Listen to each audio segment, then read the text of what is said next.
আসসালামু আলাইকুম বন্ধুরা, নাচ গার্ডেনে সবাইকে স্বাগত জানাই।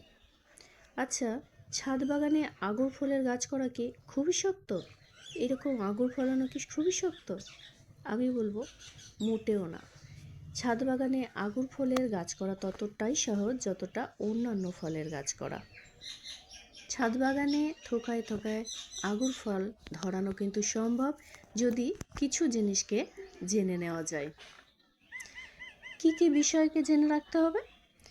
যেমন ধরুন, রোপণের সময় আমরা মাটিটা কিভাবে তৈরি করব, সারা বছর সারই বা কী কী দেব, জলটাও কিভাবে দিলে গাছটা সুস্থ থাকবে, এবং এর যে রোগ পোকা হয় সেগুলোই বা কী হয়, ওষুধটাই বা কী আমি দেব, এবং গাছের যে মাচা সেটাই বা আমি কিভাবে তৈরি করব। এই কিছু সহজ জিনিস যদি আমরা জেনে রাখি, তাহলে কিন্তু আমরা ছাদ বাগানে থোকায় থোকায় আঙুর ফলাতে পারবো। আপনারা এই যে গাছটি দেখছেন, এটা আমার 6 মাসের গাছ। মাত্র 6 মাস গাছে দেখুন 22টা আঙুরের থোকা কিন্তু ঝুলছে। কখনো কোনোটা একটু ছোট, কোনোটা বড়। এই মাত্র ফুল থেকে ফলে পরিণত হয়েছে আঙুরগুলো। আর ম্যাক্সিমাম 99% বলতে গেলে ফুল থেকে কিন্তু ফলে পরিণত হয়েছে, কোনো রকম ফুল এখানে ঝরে যায়নি। সেটা কিভাবে হলো, সেটাই আজকে আমি আপনাদের সঙ্গে এই ভিডিওর মাধ্যমে আলোচনা করব। ভিডিওটি সম্পূর্ণ দেখবেন, তাহলে কিন্তু আপনাদের অন্য কোনো ভিডিও দেখা লাগবে না। ভিডিওটি শুরু করার আগে একটাই অনুরোধ করব, ভিডিওটি স্কিপ করে দেখবেন না। যদি স্কিপ করে দেখেন পুরোটা বুঝতে পারবেন না, তখন কিন্তু বারবার আপনাকে বিভিন্ন রকম ভিডিও দেখতে হবে, তাহলে কিন্তু আপনারই লস, যাতে আপনি কিন্তু পিছিয়ে পড়বেন। তাই বলছি, ভিডিওটি সম্পূর্ণ দেখবেন। লাইক করেন বা না করেন, কমেন্ট করেন বা না করেন, একটা শেয়ার অবশ্যই করে দেবেন, যাতে অন্যদেরও কিন্তু সুবিধা হয় তাদের ছাদ বাগানে আঙুর ফলের গাছ সহজভাবে করতে। তো আসুন আর বেশি কথা না বলে ভিডিওটি শুরু করা যাক। সর্বপ্রথম আসি, এই গাছের রোপণ করার সময় আপনি মাটি কিভাবে তৈরি করবেন। আমি যে মাটিটা তৈরি করেছিলাম সম্পূর্ণ জৈব পদ্ধতিতে, অর্থাৎ আমি যখন মাটিটা তৈরি করেছিলাম এতে কোনো রকম রাসায়নিক সার দিইনি। খুব সামান্য পরিমাণে হলেও দিতে পারেন, তবে এটা মনে রাখতে হবে যে আমি কোন রাসায়নিক সারটা দেব বা কোনটা দেব না। তো এটা সম্পূর্ণ ভিডিও আমার চ্যানেলে দেওয়া আছে, আমি ডেসক্রিপশন বক্সে লিঙ্কটা দিয়ে দেব। সম্পূর্ণ ভিডিওটা দেখে তারপরেই কিন্তু গাছটাকে সঠিকভাবে রোপণ করবেন। মাটিটা অবশ্যই যেন ওয়েল ড্রেনেজ হয়, যেন উপর দিয়ে যখন জল দেবেন মাটিটা সম্পূর্ণ ভিজে যাওয়ার পর অতিরিক্ত জলটা ড্রেনেজ হোল দিয়ে বাইরে চলে যায়। মাটিটা কখনোই কিন্তু চিপচিপে মাটি হবে না, একেবারে ওয়েল ড্রেন মাটি হবে। এবং যে পাত্রে আপনি বসাবেন সেই পাত্রের নিচে অনেকগুলো ছিদ্র করে দেবেন, যাতে কোনো রকম জল না জমে। গাছটি বসাবার পর সার আপনি কিভাবে দেবেন, যখন গাছটি বসাচ্ছেন তখন তো ভরপুর জৈব সার দিয়ে বসাচ্ছেন, যার জন্য কিন্তু এই গাছটিকে মোটামুটি 1.5 থেকে 2 মাস কোনো রকম খাবার না দিলেও কোনো রকমের অসুবিধা নেই। গাছটি অবশ্যই গ্রোথ নেবে, এবং যখন গ্রোথ নেবে অবশ্যই এরকম একটা কিন্তু একে গাছটাকে যাতে বেয়ে উঠতে পারে তার জন্য একটা লাঠি বা কোনো কিছু একটা পুঁতে দেবেন, যাতে সেটাকে ধরে গাছটি উঠতে পারে। 2 মাস পর থেকে অবশ্যই খোল পচা জল বা সবজি পচা জল, এই জলগুলো অবশ্যই গাছের গোড়ায় দেবেন সঠিক রেশিওতে।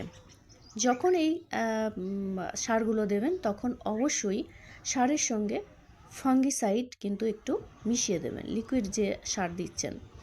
এবং যে ফাঙ্গিসাইডটা মেশাবেন সেটা ট্রাইকোডার্মা ভিরিডিটা মেশাবেন। এটা কিন্তু মাটির যে জীবাণু, মাটিতে যে ছত্রাক হয় সেগুলো কিন্তু নষ্ট করে উপকারী ছত্রাক বৃদ্ধি করে। মিক্স সার বা হাড় খাবার এতে বছরে 2 বার দেবেন, 2 বার থেকে জোর 3 বার, এর থেকে বেশি কিন্তু দেবেন না।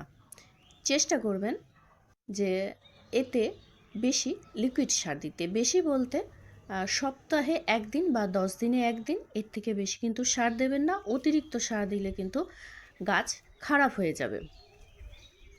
এবার বলি জল কিভাবে দেব। এর আগেই বললাম মাটিটা কিন্তু ওয়েল ড্রেনেজ হবে, তার জন্য জলটা যখন দেবেন তখন একটু যেন উপরটা শুকিয়ে যায়, তারপরে জল দেবেন। কারণ এই গাছ অতিরিক্ত জল যদি মাটিতে ধরে থাকে রুট কিন্তু ড্যামেজ হতে পারে, আর যখনই রুট ড্যামেজ হবে তখনই কিন্তু পুরো গাছটা ড্যামেজ হতে শুরু করবে, আপনার গাছে কিন্তু বৃদ্ধি কমে যাবে, ফল ফুল কিন্তু সেই রকমভাবে আপনি পাবেন না, আবার নাও পেতে পারেন। তাই জলের ব্যাপারটা অবশ্যই খেয়াল রাখবেন। আর যেভাবে আমি বললাম সারের সঙ্গে কিন্তু ফাঙ্গিসাইড অবশ্যই মেশাবেন, এবং সেটা যদি ট্রাইকোডার্মা ভিডি হয় সব থেকে ভালো হবে। যখন বর্ষাকাল আসবে তখন তো অতিরিক্ত জল বৃষ্টির জল আপনি পাবেন, তখন কিন্তু সেই অতিরিক্ত বৃষ্টির জলটা যাতে টবে না জমে থাকে তার জন্য আপনাকে দেখতে হবে, যদি সম্ভব হয় পলিথিন দিয়ে টবটাকে কভার করে দেবেন, যাতে অতিরিক্ত জল ভিতরে মানে টবের ভিতরে না যায়। যখন অতিরিক্ত জল যাবে না তখনই কিন্তু আপনার গাছের গোড়া কিন্তু সঠিকভাবে বৃদ্ধি পাবে, এবং আপনার গাছটাও কিন্তু সঠিকভাবে বৃদ্ধি পাবে। যদি কখনো দেখেন যে রুট ড্যামেজ হয়ে গেছে তখন কিন্তু আপনাকে অবশ্যই রুট হরমোন দিতে হবে। এখন রুট ড্যামেজ হয়ে গেছে কি করে বুঝবেন আপনি দেখবেন গাছের পাতা কিনারা পুড়ছে, যখন দেখবেন পুড়ছে তখন বুঝবেন যে গাছের রুট ড্যামেজ হচ্ছে। তাই হিউমিক অ্যাসিড এবং তার সঙ্গে রুট হরমোন অবশ্যই দেবেন। হিউমিক অ্যাসিড প্রত্যেক মাসে অবশ্যই 1/2 চামচ করে জলে গুলে এই গাছের গোড়ায় দেবেন, তাতে কিন্তু রুটগুলো ডেভেলপ খুব সুন্দরভাবে হবে, রুট ড্যামেজটা খুব তাড়াতাড়ি হবে না। আবার অতিরিক্ত গরমেও কিন্তু এই গাছের পাতা পুড়তে পারে, তাই গরমের সময় তো অবশ্যই হিউমিক অ্যাসিড আপনাকে গাছের গোড়ায় ব্যবহার করতে হবে। এখন আসুন রোগ পোকা সম্বন্ধে কিছু আলোচনা করি। আমি এই গাছটি 6 মাস বসিয়েছি, তার মধ্যে কিন্তু রোগ পোকা সেভাবে উপদ্রব আমি দেখতে পাইনি। হ্যাঁ, আমি প্রত্যেক মাসে ফাঙ্গিসাইড অবশ্যই স্প্রে করেছি, এবং তার সঙ্গে পোকার যে কীটনাশক যেটা হয় সেটা আমি ব্যবহার করেছি, জৈব কীটনাশক কাকা আমি ব্যবহার করেছি, এবং তার সঙ্গে ফাঙ্গিসাইড সাফটা মাঝে মাঝে ব্যবহার করেছি। তবে আমি যেটা বেশি ব্যবহার করেছি আমার নিজের তৈরি করা কীটনাশক আর ছত্রাকনাশক একসঙ্গে, যেটা আমি বিভিন্ন গাছের পাতা থেকে মূল থেকে আমি তৈরি করেছি, সেই যে স্প্রে করে আমি গাছে বেশিরভাগ এই যে লিকুইডটা এটাই আমি দিয়েছি।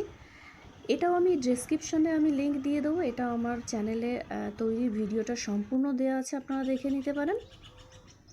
এই লিকুইডটা ফুলেতেও স্প্রে করা যায়, কোনো রকম ফুল ঝরার সম্ভাবনা থাকে না। এই গাছটি লতানো গাছ, তার জন্য কিন্তু এর অবলম্বন দরকার, সাপোর্ট দরকার। তো সাপোর্টের জন্য অবশ্যই একটা মাচা আপনি তৈরি করে নেবেন। তো আপনার ছাদে যেভাবে জায়গা আছে সেই অনুযায়ী কিন্তু গাছটার মাচা অবশ্যই তৈরি করে দেবেন। এবং এর প্রুনিং সংক্রান্ত কিছু বিশেষ বিষয় আছে, সেটা প্রুনিংয়ের সময় আপনাদেরকে জানিয়ে দেবো। তবে একটা কথা বলে রাখি, প্রুনিং কিন্তু অবশ্যই জরুরি, প্রুনিং না করলে গাছের ফল ধরানো কিন্তু সম্ভব হয় না। তো সবাই ভালো থাকবেন, সবাই সুস্থ থাকবেন, আপনাদের ছাদ বাগানের গাছগুলোকেও সুস্থ রাখবেন, এবং নাচ গার্ডেন ফলো করবেন। অবশ্যই আমি আমার যে অভিজ্ঞতা সেটা আপনাদের সঙ্গে শেয়ার করব, তাতে আপনারা যদি সেই রকমভাবে গাছ করেন তাহলে অবশ্যই আপনারা বিফল হবেন না। তো সবজি চাষের জন্য বিভিন্ন রকম সিস্টেমে আমি সবজি চাষ করছি, আপনাদের সঙ্গে সেগুলোও শেয়ার করব। নাচ গার্ডেন ফলো করুন। ধন্যবাদ, সবাই ভালো থাকবেন।